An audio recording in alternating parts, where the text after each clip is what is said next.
What a fine mess this has become. It wasn't too long ago that it seemed not much could stand in the way between the Liberals and another majority come October. But things change, and many Canadians now are having second thoughts about Justin Trudeau's ability to lead. It seems the Liberals are fine with anybody's independent decision as long as they agree with it. With respect, she either lied or she didn't. Please, it is about what happened. Okay. And there are different perspectives on what happened. I see. I am not here to call anybody names. Now, Gerald Butts stopped short of calling Jody Wilson-Raybould a liar, but he claims her version of what happened simply wasn't true. It certainly did not fit into the narrative pushed by the powerful Liberal players. Now, the PM had some explaining to do and muddled through it, stopping well short of any form of apology or mea culpa. As Elton John says, sorry seems to be the hardest word. I will be making an Inuit apology this afternoon, but in regards to standing up for jobs and defending the integrity of our rule of law, I continue to say that there was no inappropriate pressure.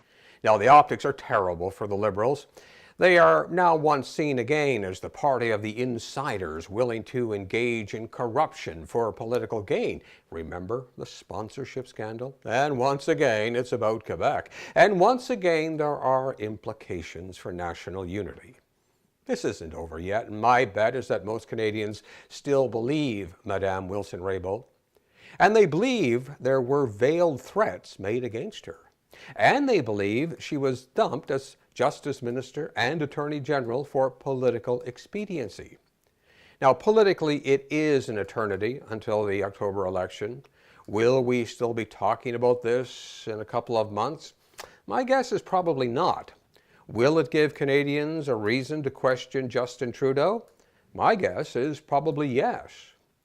The heart of the matter is that this SNC-Lavalin scandal is about politics trying to corrupt our legal system. Now think about it. We cannot have a Prime Minister deciding what is a crime and what is not. Our country does not have the scandals and malfeasance in politics that we see south of the border.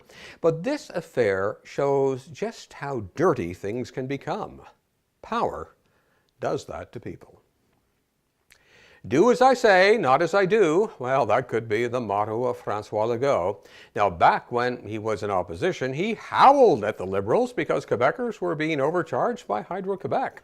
He was demanding refunds for everyone. He called it a hidden tax. Now, flash forward to now Premier Legault, and well, you guessed it, that $1.5 billion of our money isn't going anywhere. Nope, the check is not in the mail.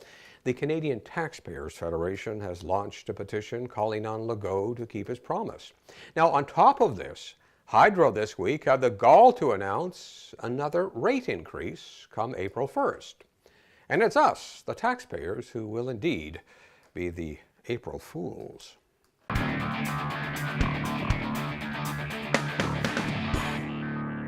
What's with cops in Quebec? We have known for a long time about the deep problems of toxicity plaguing the Montreal force. There have been resignations, firings, constant infighting. So they bring in SQ Chief Martin Prud'homme to clean it up. He writes a report, and the Montreal chief is out the door. Now Prud'homme has been suspended and is being investigated for possible criminal offenses.